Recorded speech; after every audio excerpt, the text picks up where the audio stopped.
Hey everybody, Watch This Review here with the latest segment of my award-winning series, It Came From Another World. Ooh-ee-oo. And I will be looking at the Aqua or aquatic alien from Alien Resurrection. Now, for those of you not familiar with the movie or franchise, I don't know how, but I'm assuming there are a few of you out there. Ridley Scott came out with the first film in 1979. Big hit. Got nominated for several big real awards because, horror wasn't really getting so much attention back then, but when you've got an A-list director like Ridley Scott behind the scenes, people are going to take notice. I think it was going to win for, score or something for the music, that is. And I think maybe direction, but it didn't actually win either awards. But the original Alien has been deemed culturally significant by the Library of Congress, so it's permanently in there, right along the likes of Dracula and so forth. Alien Resurrection was the fourth one in the series, though. Kind of gets panned because, what was his name? After Ridley Scott dropped the series, they brought in... Let me pause it for a second. I'm totally drawing a blank. That was James Cameron. I don't know, I should have just remembered Titanic, but the guy who would later go on to do Titanic and Terminator to do the sequel, which instead of being like a space horror / thriller, became a flat-out action romp. Very nice special effects, very iconic with your Space Marines against aliens, which probably later inspired the entire StarCraft saga, but I digress. I was a big fan of the series back when it first came out. I don't really remember a ton about Resurrection besides having that girl from Reality Bites in it. I forget what the actress's name is, but she plays like an android or something. But it's a really, really cool looking figure and so forth. I used to play with this thing a lot. Hasbro put it out, of course. I forgot to mention that, and size-wise, it is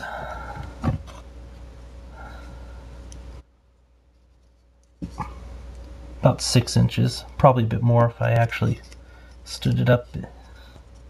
But it came with a little toy ship and everything, and I don't know, something that when these look these cool, you have to have your little Space Marine toys and stuff, and just put them out on display and have a little war.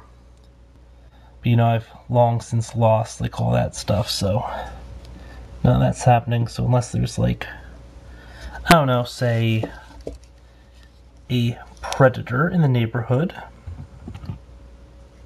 Ooh, awkward. This is actually, I don't know anything about what this predator is from. I can't remember, but figured I'd toss him out for some hostile work environment here. Ugly little dude. He's the only one I actually picked up from the Predator line. Not sure why I didn't pick up the rest, but I did pick up his bike, which I basically destroyed over the years, just because I go from one storage container to another, then over time it just kind of falls apart. Don't ask. Yeah, these things have all the articulation that was so common back in the 90s. This one probably came out in 96, 97. The Predator was probably around 93 or 94 offhand. But yeah, if you're looking for a half-decent looking alien, probably can't go too wrong with this, just because it's a pretty wild look. They actually, Nika or Mezco or somebody recently released a Alien Warrior. It looks okay, or an alien drone, I'm not sure. They're also called xenomorphs, by the way. Xenomorphs. Which I believe they introduced the term in the second movie, the James Cameron one, but Wasn't terribly fond of that because it introduced all these extra characters into the canon, and then they ended up killing them off, just off screen in like the next movie. Although I didn't actually like the characters they introduced, but you know, still, it's kind of a weird decision. Rawr. Rawr, rawr, rawr, rawr, rawr.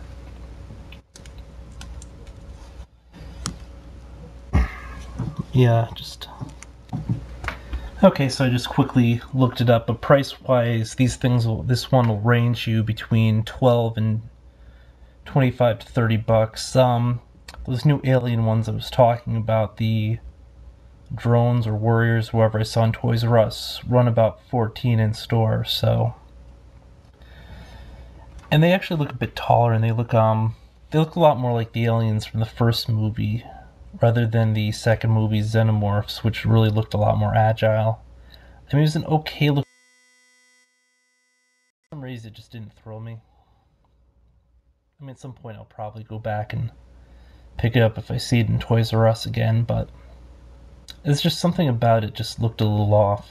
Now, you know, it's one of those intangible things, but, you know, the whole aliens is a huge thing, so if you aren't familiar with it, you know, pick up the movies. I picked up the quadrilogy, which was an 8-disc set for 20 bucks at Circuit City 2 years ago, back when it was on sale. Of course, Circuit City's closed up in the US since then, but the pack usually, I think, ran about 50. Director's commentary is okay on it. Other than that, you know, if sharper images still are around, you'll occasionally see like a life-sized alien in one of the store windows, and if you don't know what an alien is, well, now you know. So the next time you see one of those things, you're wondering what the hell is that thing? Well, it comes from the movie Alien from 1979, which had a sequel in 1980-something called Aliens, and then Alien 3 in the 90s, before finally doing Alien Resurrection again in the 90s. So if you're interested, check it out. Pretty cool looking sculpt, but I don't think it was actually in the movie, although they did have aquatic aliens in the movie. But you know,